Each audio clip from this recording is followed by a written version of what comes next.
मैं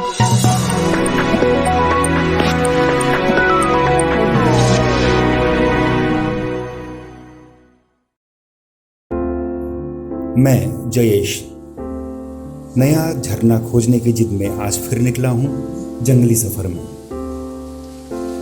इस जंगली सफर में मोरों की आवाज जादू बिखेर रही थी और फिर पास पहुंचने पर सूर्य रश्मियां झरने की आभा बढ़ा रही थी। प्रकृति का अद्भुत सौंदर्य, मोर छत्ता जलप्रपात देखकर आप भी मंत्रमुग्ध हो जाएंगे, थकान छू मंतर हो जाएगी।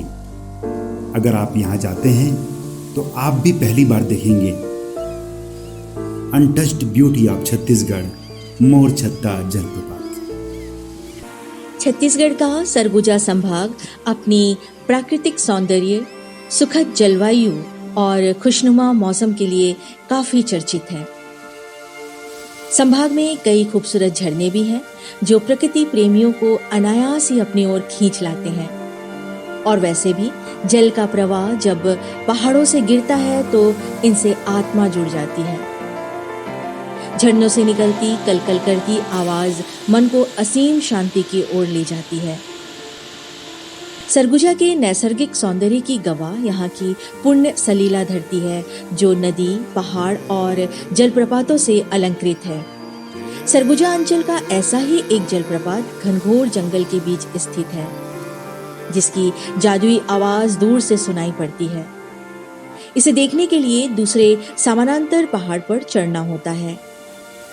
तब 500 मीटर दूर से दो पहाड़ों के बीच लगभग 150 फीट की ऊंचाई से गिरता खूबसूरत जलप्रपात दिखता है जिसे स्थानीय ग्रामीण मोर छत्ता झरना के नाम से जानते हैं।